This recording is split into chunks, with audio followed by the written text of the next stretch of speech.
This one's for anyone who wants to be a real estate investor but doesn't have the money to buy unlimited rental properties or flips.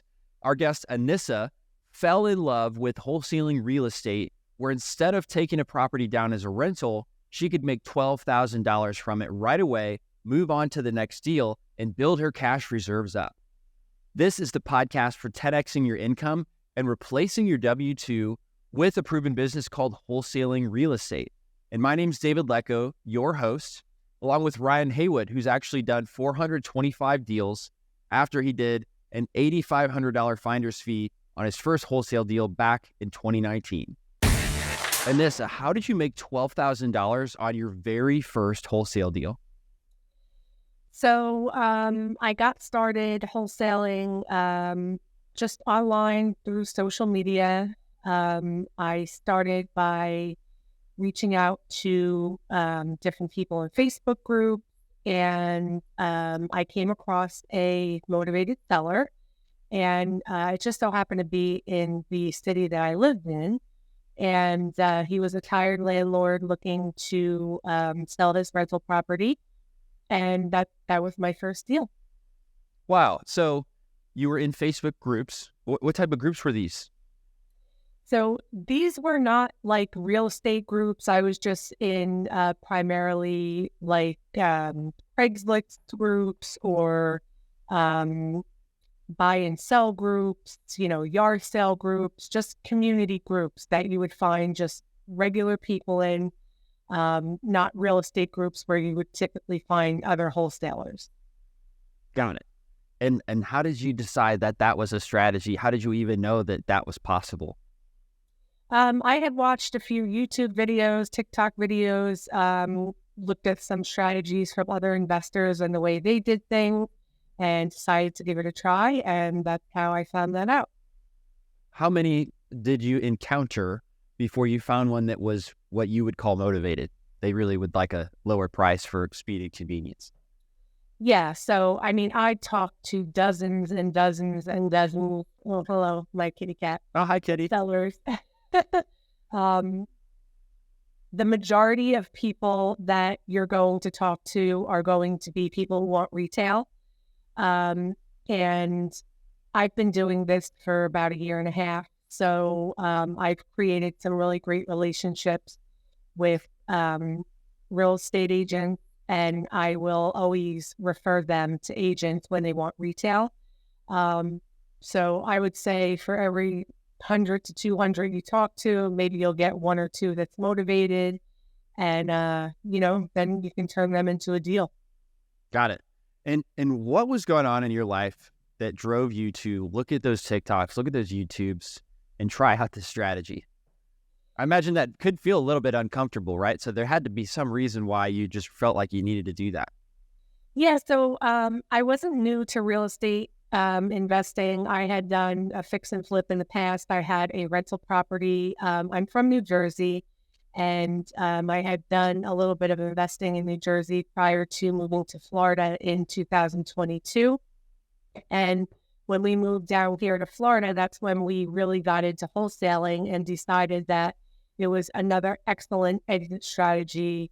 A lot of people get into wholesaling because they want to eventually have the end game of doing fix and flips and buy and holds. So a little bit reversed for us, but we do a little bit of it all. What was so interesting about wholesaling to you?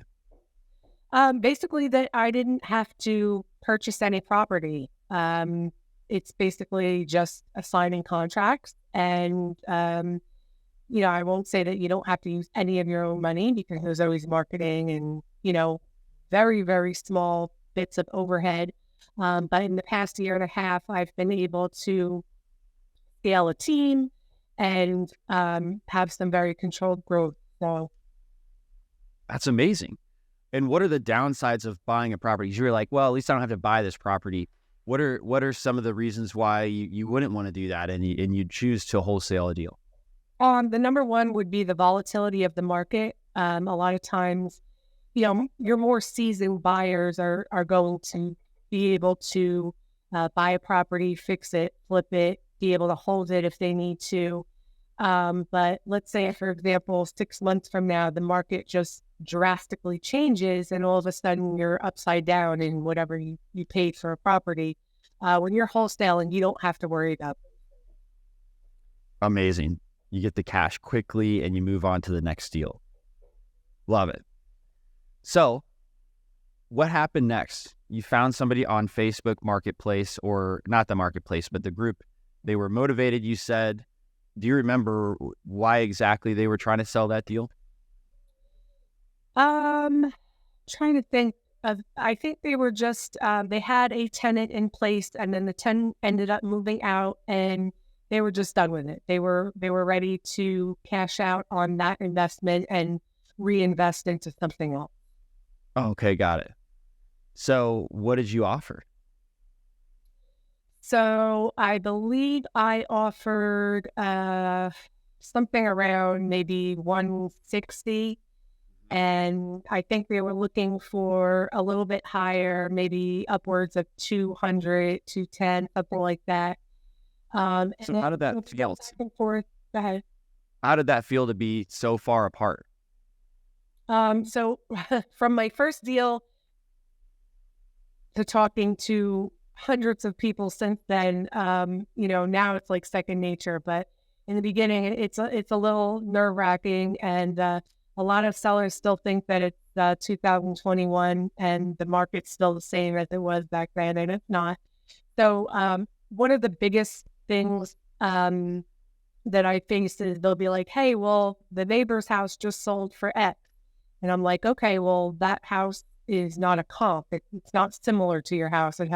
You have very different characteristics. That one has a 2-car garage. You don't have a garage at all, or, just the different things that you want to make them understand why you're offering what you offer. And, maybe that house was completely fixed up and ready to go for retail. This house might need $30,000 worth of work. So, just trying to make them see it from that perspective.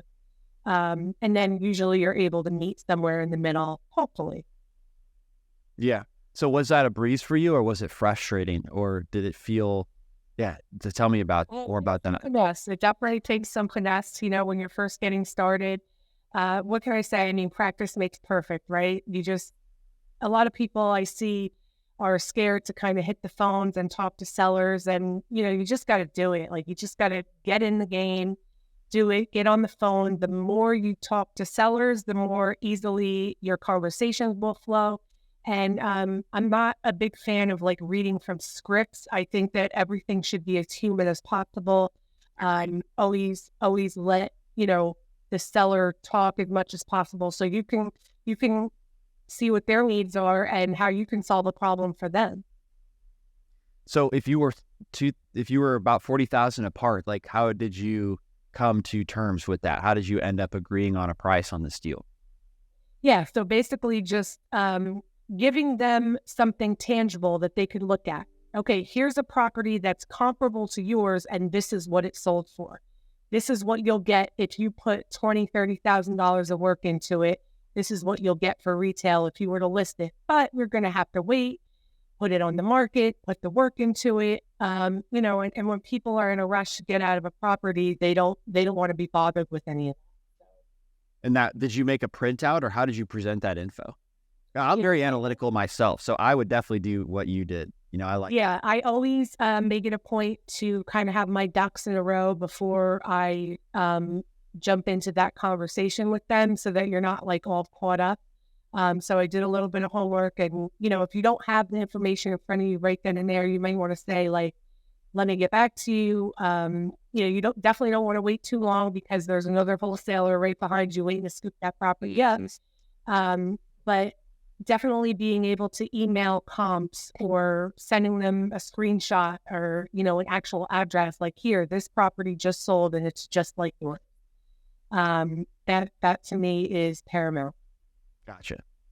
Hey guys, if you want to quit your job in the next 3 months, make sure you're subscribed to this podcast, because we've got some incredible frameworks with step-by-step instruction that you're not going to want to miss.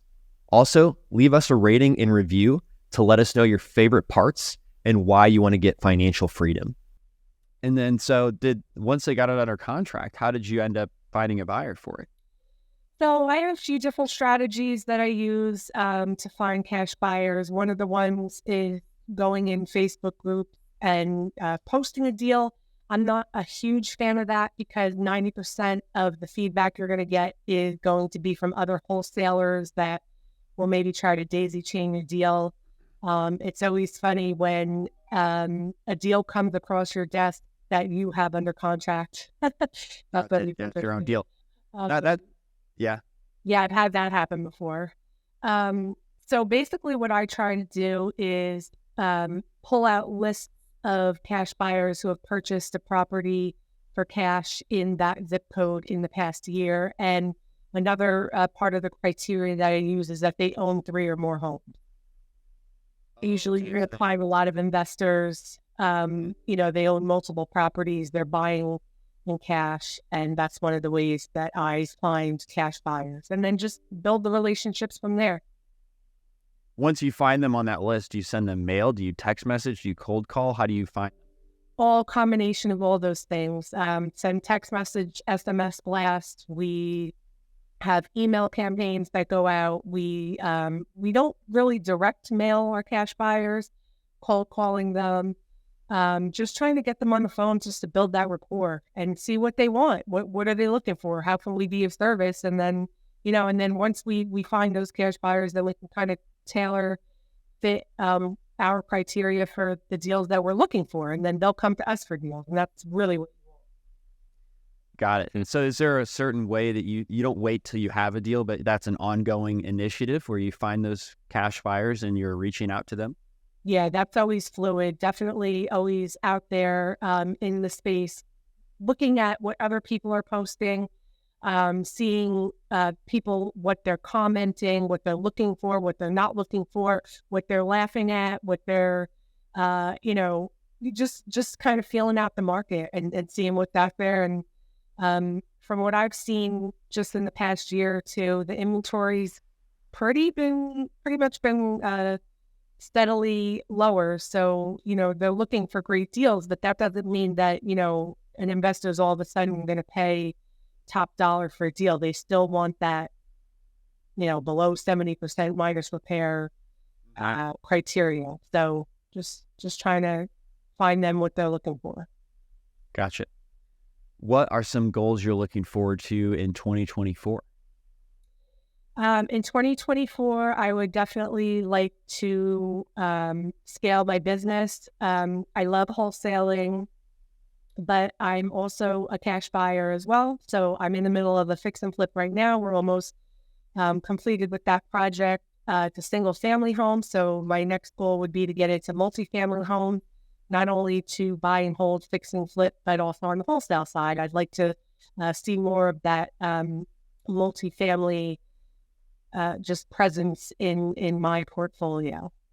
If you have a deal, how do you decide to fix and flip it or wholesale it?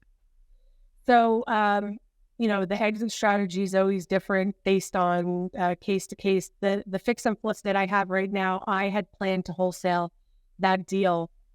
And when I was talking to different buyers for that, I was like, why can't I buy this? And so instead of saying I can't buy it, I said, how can I buy it? And then I bought it.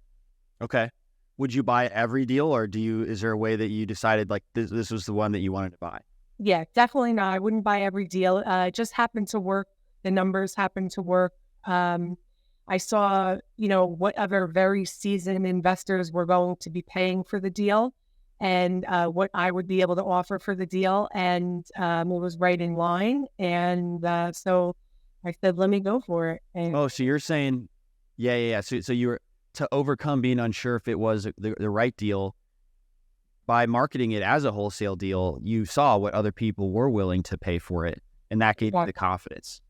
Exactly. Well, congratulations on making the $12,000. Thanks for reaching out on social media. Anyone that's got questions for you, and thanks for responding to those in advance. And I'm certainly glad to have you here as part of the DealMachine family. All right. Thanks, guys. Thanks for having me. I appreciate you. You bet. Thanks for listening to the DealMachine Real Estate Investing Podcast. Please leave us a review and follow along wherever you're listening to your podcast.